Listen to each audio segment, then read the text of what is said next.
আসসালামু আলাইকুম প্রিয় দর্শক, স্বাগত জানাচ্ছি বিডি চ্যানেল 4 রাতের সংবাদে। পুরো সংবাদ জুড়ে আপনাদের সাথে আছি আমি মাহফুজা পলক। শুরুতেই জানিয়ে দিচ্ছি আলমগীর হোসেন সিটি সংবাদ শিরোনাম।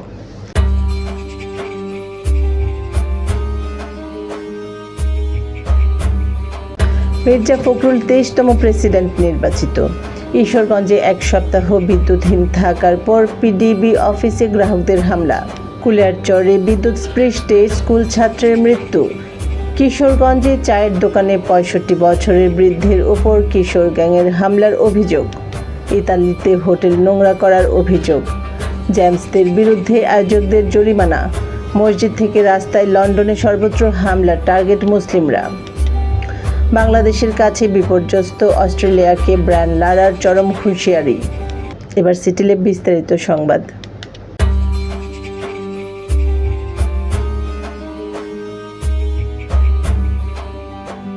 সংসদ সদস্যদের ভোটে দেশের 23তম প্রেসিডেন্ট নির্বাচিত হয়েছেন মির্জা ফখরুল ইসলাম আলমগীর।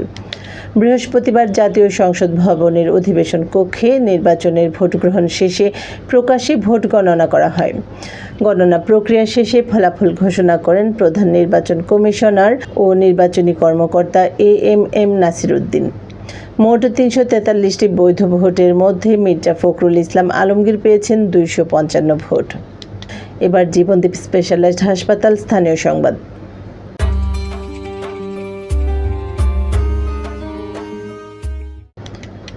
ময়মনসিংহের ঈশ্বরগঞ্জে এক সপ্তাহ ধরে বিদ্যুৎ সরবরাহ বন্ধ থাকা এবং নতুন ট্রান্সফরমার না পাওয়ায় ক্ষুব্ধ হয়ে বিদ্যুৎ অফিসে হামলা ও ভাঙচুরের ঘটনা ঘটেছে।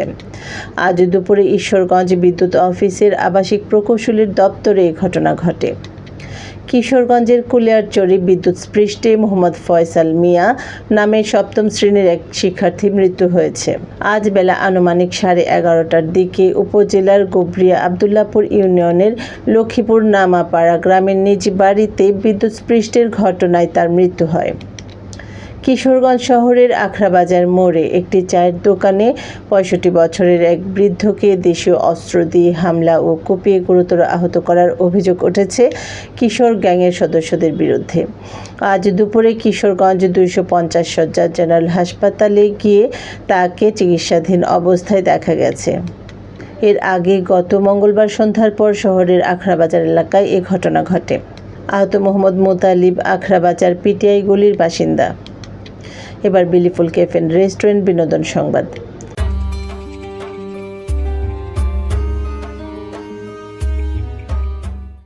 ইতালির রোমে কনসার্টে অংশ নিতে গিয়ে হোটেলের কক্ষ নোংরা ও বিশৃঙ্খল অবস্থায় রেখে যাওয়ার অভিযোগ উঠেছে বাংলাদেশের জনপ্রিয় ব্র্যান্ড তারকার বিরুদ্ধে। এই ঘটনায় হোটেল কর্তৃপক্ষ অতিরিক্ত পরিচ্ছন্নতার জন্য আয়োজকদের কাছ থেকে 200 ইউরো জরিমানার দাবি করেছে। এবার জীবনদীপ হেলথ সেন্টার আন্তর্জাতিক খবর।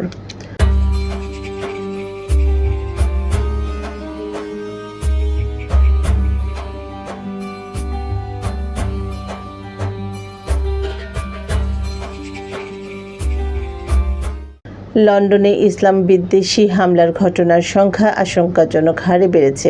2026 সালের প্রথম 6 মাসে ব্রিটিশ রাজধানীতে নথিভুক্ত ইসলাম বিদ্বেষী ঘটনার সংখ্যা 2023 সালের পুরো বছরের সংখ্যাকে ছাড়িয়ে গেছে বলে জানিয়েছে একটি পর্যবেক্ষক সংস্থা। এবার সেফ লাইফ টয়লেট্রিজ লিমিটেড খেলার সংবাদ।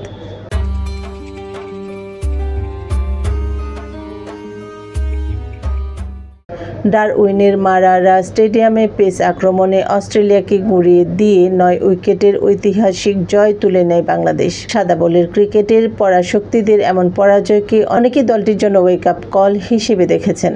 দ্বিতীয় শেষ টেস্টের আগে অজিদের এই বিপর্যস্ত দশা এবং হুট করে দলবদলের সংস্কৃতি নিয়ে সরাসরি সতর্কতা দিয়েছেন ওয়েস্ট ইন্ডিজ কিংবদন্তি ব্রায়ান লারা। দর্শক, এ ছিল বিডি চ্যানেল 4 রাতের সংবাদ। সকলকে পরবর্তী সংবাদ দেখার আমন্ত্রণ জানিয়ে এখানে বিদায় নিচ্ছি। আপনারা ভালো থাকুন, সুস্থ থাকুন। নিত্য নতুন খবর পেতে বিডি চ্যানেল 4 এর ফেসবুক পেজ ও ইউটিউব চ্যানেলের সঙ্গে থাকুন। শুভরাত্রি। আল্লাহ হাফেজ।